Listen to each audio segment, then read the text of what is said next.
आम आदमी पार्टी इस वक्त दिल्ली में चौतरफा घिर गई है। दिल्ली के लोग अरविंद केजरीवाल की असलियत जान चुके हैं। अरविंद केजरीवाल समझ गए हैं कि अब उनकी दाल गलने वाली नहीं है।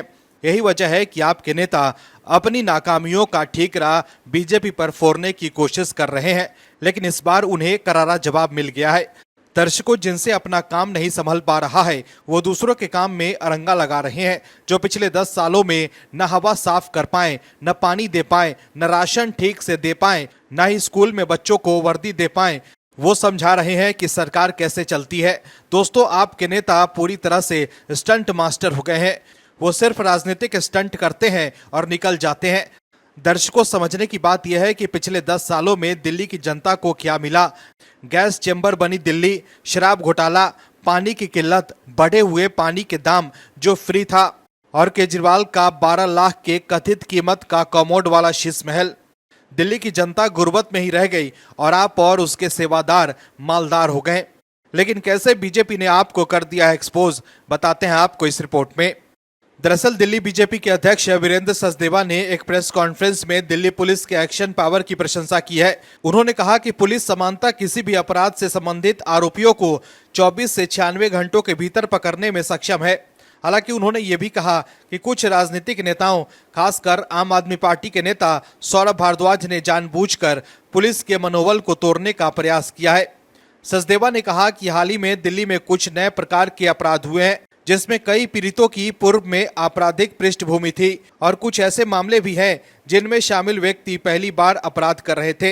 इस स्थिति को चुनौतीपूर्ण बताते हुए उन्होंने शादरा में हुए एक मर्डर की घटना का उल्लेख किया, जिसमें पीड़ित पर 24 आपराधिक मामले चल रहे थे। इस मामले में पीड़ित के परिचित ने मात्र 70,000 के लिए डबल मर्डर की योजना बनाई, लेकिन दिल्ली पुलिस ने त्वरित कार्रवाई करते हुए अपराधियों को पकड़ने में सफलता प्राप्त की। सचदेवा ने सौरभ भारद्वाज की प्रेस कॉन्फ्रेंस पर भी टिप्पणी की, जिसमें उन्होंने विवादास्पद बयान दिए थे।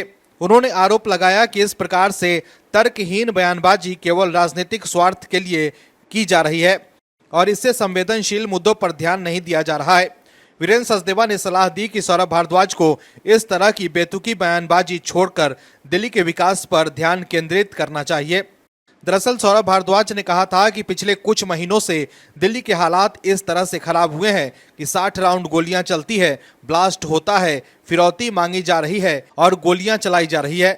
दिल्ली में 2 बड़े गैंग एक्टिव थे, अब तीसरा बड़ा गैंग भी एक्टिव हो गया है। मिठाई की दुकान में घुसकर फिरौती मांगी जा रही है, कोठियों में घुसकर चोरी की जा रही है। दिल्ली में एक और खुफिया गैंग एक्टिव हो गया है। पहले ये हालात मुंबई जैसे राज्य में हुआ करते थे, लेकिन केंद्र सरकार की लापरवाही के कारण अब दिल्ली के भीतर भी हो रही है। राजेंद्र नगर शोरूम के अंदर गोलीबारी की घटना का जिक्र करते हुए आप नेता ने कहा कि घटना के बाद परिवार काफी डरा हुआ था, लेकिन दिल्ली पुलिस ने कोई साथ नहीं दिया। वहीं दिल्ली के एलजी पर तंज कसते हुए उन्होंने कहा कि उन्हें अपना काम छोड़कर सबका काम आता है। दिल्ली वालों ने इसलिए 27 साल से बीजेपी को मौका नहीं दिया है, क्योंकि न इनसे ट्रैफिक संभाला गया, न कुछ और कानून व्यवस्था। दोस्तों, समझने की बात यह है कि दिल्ली के नेता सिर्फ बतौलेबाजी कर रहे हैं, वास्तविकता से उनका कोई लेना देना नहीं है। आपके नेता ये कह रहे हैं कि दिल्ली वालों ने बीजेपी को 27 साल से मौका नहीं दिया, लेकिन उन्हें ये याद रखना चाहिए कि लोकसभा चुनाव में दिल्ली के लोग बीजेपी को चुनते हैं और आपको नकार देते हैं। ऐसे में आपके नेताओं को ये समझना चाहिए कि लोकसभा चुनाव में वो कांग्रेस के साथ मिलकर भी बीजेपी को नहीं हरा पाते हैं। Bureau report, OMH news. और भी वीडियोस देखने के लिए चैनल को सब्सक्राइब करें और बेल आइकन को दबाएं।